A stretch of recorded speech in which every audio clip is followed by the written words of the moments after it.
Salut à tous, bienvenue chez l'Amadoué. Alors aujourd'hui, petite vidéo spéciale, il y a une femelle qui est pas bien, enfin qui n'a pas un comportement habituel. Alors je vous montre rapidement, c'est la dernière qui est au fond là-bas.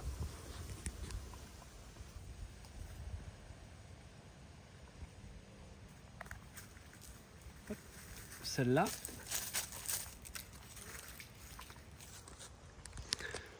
Donc quand je parle de comportement pas habituel, tous les matins je leur donne un bac avec des vitamines, un peu de grains, ce genre de choses. Et hier elle faisait pas partie du troupeau ici, elle était juste quelques mètres plus loin, couchée. Donc quand je vois ça, je m'inquiète un peu. Je lui amène son bac, pas près d'elle pour qu'elle se lève. Elle s'est levée, elle a été manger un petit peu. Et voilà, je me suis dit, bon, ça a l'air d'aller. Est-ce que c'est juste un petit truc, moi je m'inquiète un peu pour rien ou pas. Sauf que ce matin, rebelote. Elle est un peu à l'écart. Elle vient pas quand j'arrive avec le grain, tout ça, comme d'habitude. Et du coup, là, ça devient problématique. Donc, je lui amène du grain aussi pour l'avoir mangé. Je vois que c'est pas le gros appétit. Là, ce qu'on peut voir, c'est qu'elle est près du rack à foin et qu'elle mange. Donc, c'est déjà ça. Ce qui est important toujours avec les animaux, c'est un peu comme tous les mammifères, hein, c'est de vérifier à ce que les animaux, comme un peu les enfants, hein, ils mangent, ils boivent, ils font pipi, caca, voilà, et puis qu'ils puissent se déplacer. Là, je suis en train de vérifier tous ces paramètres. Naturellement, j'ai commencé à aller de suite chercher du crottin frais pour le faire analyser, et donc j'ai appelé ma veto. Ma veto me dit donc là, l'analyse de crottin, c'est pas opportun. Disons qu'il faudrait que j'arrive à la voir, elle, déféquer et à prendre son crottin pour aller le faire analyser. Mais clairement, depuis 10-15 jours à peu près, les culicoïdes sont de retour. Hein. Donc ces tout petits moucherons qui font 2 à 3 mm. Et là, clairement, elle me dit, ça peut être la FCO qui est de retour. Hein. Et ça, moi, je suis au courant. Depuis, donc du coup... l'automne dernier, où ici il y a eu 3 morts sur la ferme, on a vacciné tout le monde. Donc ils sont vaccinés. Et la protection vaccinale court encore jusque, je crois, fin octobre, début novembre. Donc voilà, on n'est pas dans les limites, donc ça c'est plutôt bien. Donc ce qu'elle m'a dit, c'est de soit prendre son crottin à elle pour vérifier ça, pour écarter un risque parasitaire, mais que globalement ça serait probable que ce soit la FCO, donc la fièvre catarrhale. On ne sait pas encore vraiment aujourd'hui combien dure la comment dire, ça y est, j'ai perdu le terme, mince, entre le fait d'être piqué par un moucheron malade et de déclencher la maladie, donc l'incubation. Voilà, on n'est pas encore sûr du temps d'incubation. Est-ce que c'est 8 jours, 10 jours, 15 jours, 3 semaines? On ne sait pas encore trop. Mais là, clairement, le fait qu'il y ait les culicoïdes qui soient revenus, c'est fortement probable. Donc quand les animaux ne sont pas du tout vaccinés, ils meurent très rapidement. Parfois sans aucun symptôme avant-coureur. Donc moi, l'année dernière, j'avais quitté la ferme un mardi à 13 h. Tout le monde allait bien. Et le lendemain matin, 9 h, il y avait 2 morts sur la ferme. Une femelle, une jeune femelle de 2 ans et demi et un mâle adulte, je sais plus, je crois de 8 ans, quelque chose comme ça. Donc après, on a vacciné tout le monde. Donc ce que me disait la veto, c'est que voilà, une fois qu'ils sont vaccinés, les symptômes durent plus longtemps et sont un peu moins visibles. C'est-à-dire que on n'a pas encore trop de retours par rapport aux camélidés sur des symptômes clairs.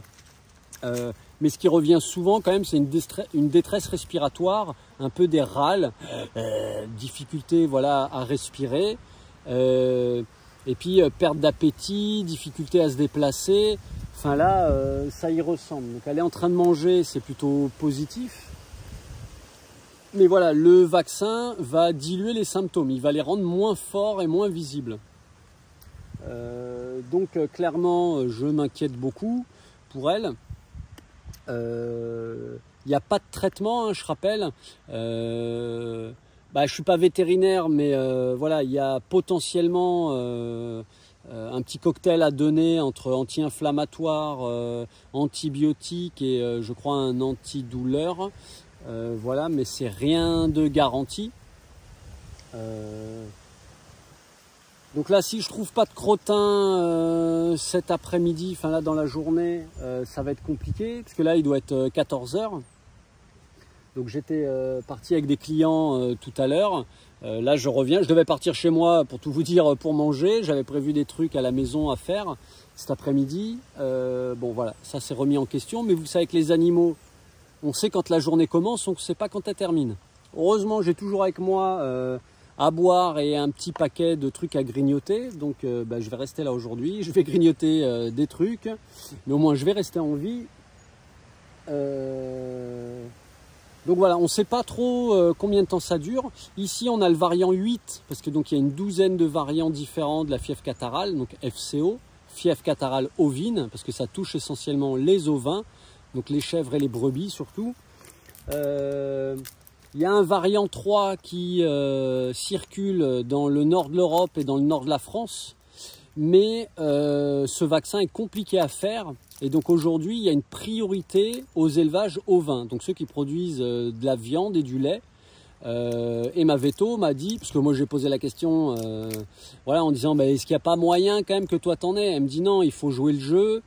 Il y a très peu de probabilité que ce soit le variant 3 qui soit ici sur la ferme. Donc on est dans l'Hérault ici, hein, nous, près de la mer, de la Méditerranée. Donc voilà, ça serait plutôt le 4 ou le 8. Donc le vaccin qui existe, ça s'appelle BTV 4-8 pour le variant 4 et 8. Donc le 3 est pour l'instant réservé voilà, aux élevages ovins. Donc on n'est pas du tout prioritaire. Donc ça aussi, on va essayer de faire remonter l'information aux autorités, parce que nous, on produit de la laine, on vend des petits. Donc voilà, on est quand même éleveur professionnel. Il faut pouvoir protéger notre gagne-pain, j'aime pas dire ça, parce que moi je suis pas payé pour l'instant, mais voilà, il faut pouvoir protéger nos animaux et en prendre soin.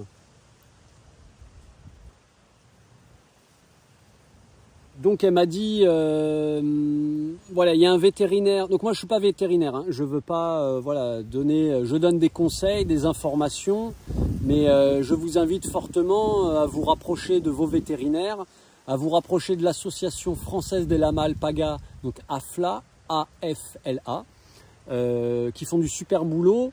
Moi je l'ai, la petite recette là, des 3 produits, je l'avais acheté l'année dernière, je m'en suis pas servi.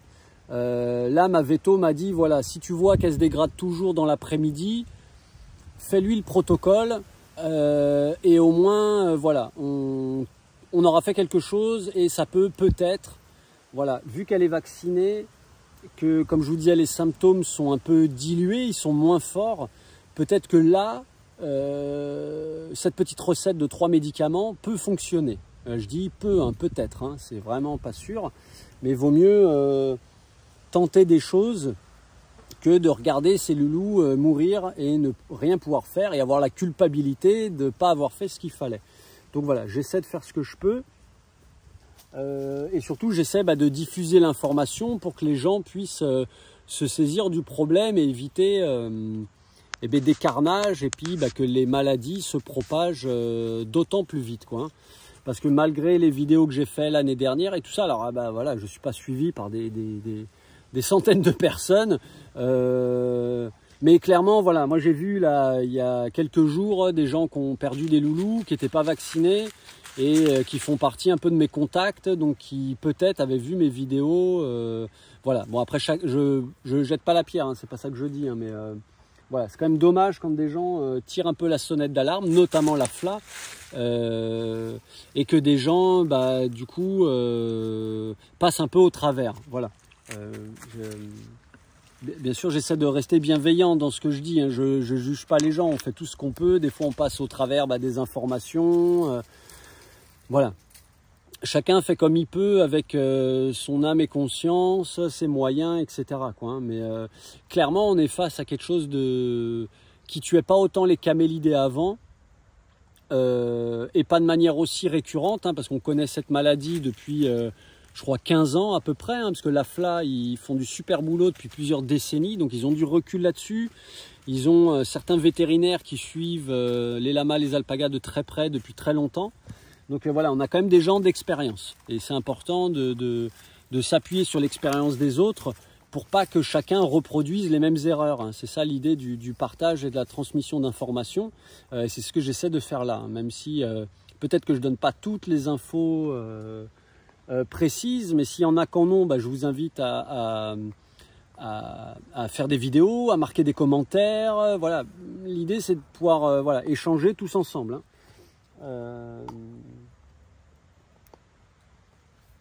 Donc voilà, mais c'est clairement difficile. Donc à part l'observer, passer du temps avec elle, il n'y a pas grand chose à faire. Et donc peut-être lui injecter les produits s'il faut cet après-midi, quoi. Mais voilà, je vois qu'à son comportement, bon là qu'elle soit couchée, qu'elle mange, c'est tout à fait normal, hein. Les lamas sont en mode économie d'énergie. Pourquoi rester debout à manger alors qu'on peut le faire allongé, tranquille? Donc ça c'est tout à fait normal. On voit la petite Mimi au milieu là, avec du marron qui fait un peu sa sieste.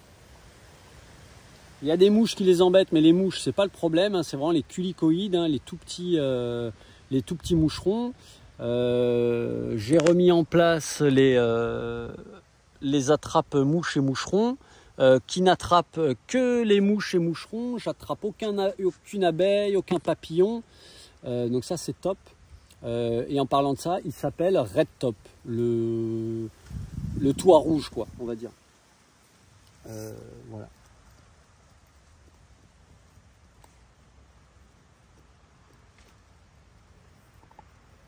Donc ouais, c'est compliqué cette histoire-là. Voilà, faites gaffe à vos loulous, faites tourner l'info, que ce soit ma vidéo ou d'autres, ou juste des messages sur les réseaux.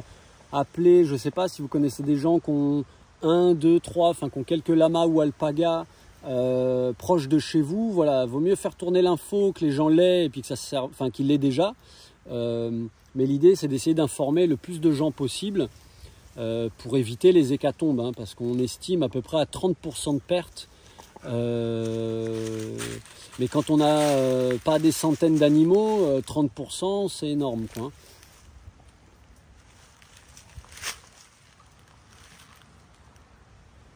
Donc voilà, est-ce que j'ai fait le tour de tout ce que j'avais à dire? Ouais, voilà. J'ai fait le tour, on va finir cette vidéo là-dessus. Voilà. Essayer de faire tourner l'info. Moi, je vais faire tourner ça de mon côté aussi. Je vais essayer de contacter l'AFLA aussi, parce que c'est vrai que ma veto m'en a parlé, d'essayer de faire remonter aux autorités compétentes le fait que le variant 3 va tuer aussi des lamas, des alpagas. Donc en cas de mort subite, qu'est-ce qu'on fait? Donc si on trouve du jour au lendemain un cadavre sur sa ferme, enfin sur voilà, un animal mort, eh bien, il faut faire une autopsie, donc prélever un morceau de rate. Ça ne sert à rien de regarder les autres organes, c'est dans la rate que ça se passe. Si vous faites une autopsie générale, et c'est ce qui s'est passé chez moi l'année dernière, le vétérinaire peut dire c'est une entérotoxémie, mais en fait l'animal il n'est pas mort de ça, c'est la réaction qui peut provoquer une entérotoxémie, donc des bactéries dans l'estomac. Donc il faut prélever la rate et la mettre dans de la glace. Et ça, vous l'envoyez au laboratoire compétent où le veto vient le faire. Parce que la rate, faut déjà savoir ce que c'est, où ça se trouve. Et puis clairement, autopsier un de ces animaux, c'est compliqué. Enfin moi, je ne saurais pas le faire, je ne sais pas où ça se situe. Et c'est important de mettre ça donc, dans de la glace. Soit vous le faites vous-même, vous pouvez peut-être avoir des chasseurs dans votre entourage qui eux savent ce que c'est la rate et où elle est. Voilà. Et puis après emmener ça à un vétérinaire, et le vétérinaire ils ont des services exprès qui vont emmener ça dans des labos. Donc c'est important voilà, de prélever la rate et de mettre ça dans de la glace. Même si elle est congelée la rate, on peut faire les analyses, hein. Moi l'année dernière j'avais demandé directement une autopsie et j'avais demandé FCO et MHE, ils ne l'ont pas fait de suite. alors que j'avais bien stipulé. Donc ça, c'est pas cool. Donc il faut insister aussi, hein. Ça, c'est important de vous le dire. Il faut insister pour qu'on sache de quoi ils sont morts, pour pouvoir refaire monter les informations, pour pouvoir voilà, agir en conséquence. Si on ne sait pas de quoi l'animal est mort, vous pouvez faire toutes les hypothèses que vous voulez, ça ne servira à rien. Et du coup, vous ne pourrez pas protéger les survivants. Parce que moi, clairement, savoir de quoi un animal est mort, ça ne m'intéresse pas tellement. Moi, ce qui compte, c'est de protéger les loulous qui sont vivants. Et pour ça, il faut savoir de quoi est mort l'animal. Donc vous allez me dire, c'est le serpent qui se mord la queue. Mais voilà, il y a une petite nuance, j'ai envie de dire.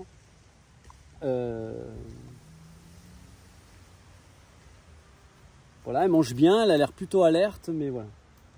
Donc on prélève la rate, on met dans de la glace, on envoie ça au labo et on insiste. Parce que moi, pour faire l'autopsie, j'avais dû insister. Pour avoir les résultats aussi, enfin les analyses FCO et MHE, j'ai dû insister. Donc insister, c'est important. Voilà.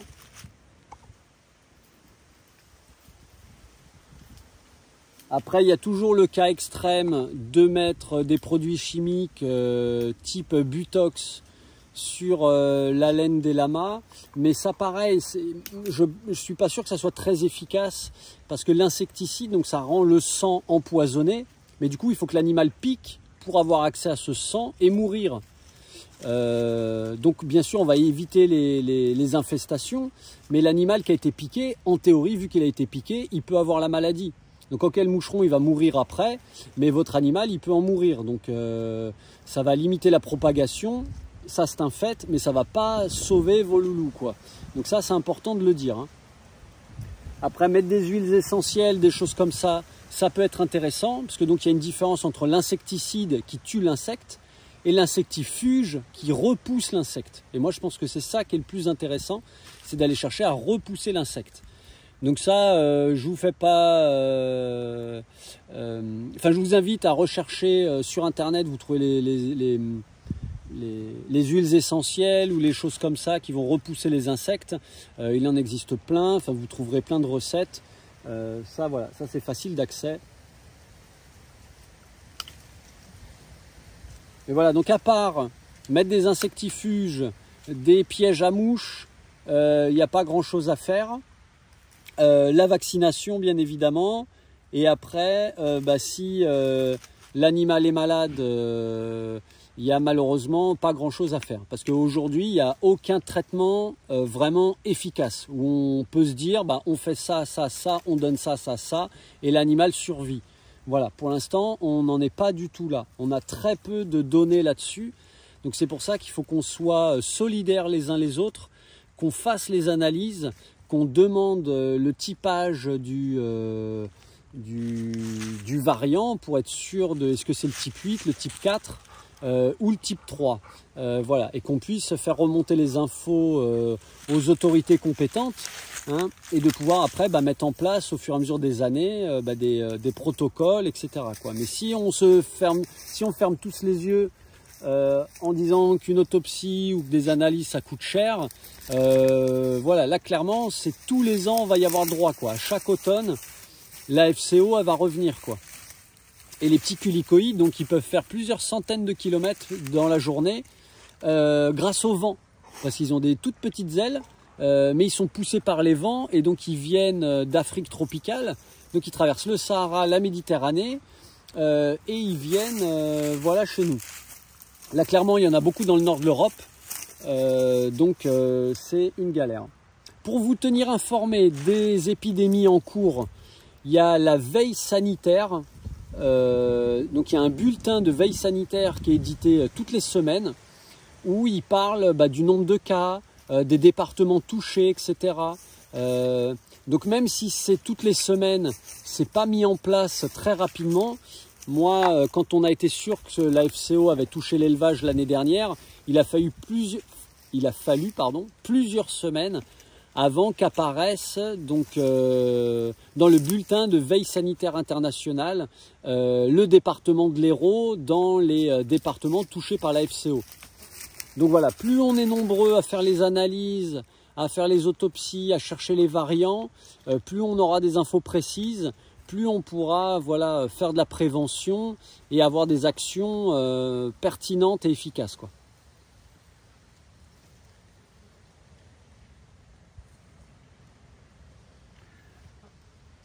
Voilà, quoi dire d'autre? Je pense que j'ai fait le tour. Je vais arrêter cette vidéo là-dessus. Voilà, et puis surveiller Oli, c'est comme ça qu'elle s'appelle. Oli, c'est le saut en skate. Voilà, mon petit passé de skate. Enfin, pas passé, je skate toujours. Mais voilà. Donc, c'est une femelle que j'avais récupérée d'un sauvetage, quoi, qui était pas dans de bonnes conditions. Voilà. Bon allez, je vous fais des bisous, embrassez fort vos loulous, faites tourner l'info, voilà, prévention vaut mieux que 1000 actions, et voilà, mettez si possible les choses en place, faites tourner l'info, bon je radote, hein, désolé, mais c'est important, voilà, il faut qu'on soit actifs, il faut qu'on soit solidaires les uns les autres pour nos loulous, pour protéger nos métiers, mais nos loulous avant tout, quoi. Voilà. Allez, je vous fais des bisous. J'arrête cette vidéo. Et j'espère pas à bientôt. Si je vous refais une vidéo rapidement, c'est sûrement qu'il y aura eu un... voilà, c'est que sûrement elle sera morte. Donc voilà. Allez, on fait gaffe à tout le monde. Et je vous souhaite une bonne journée. Ciao!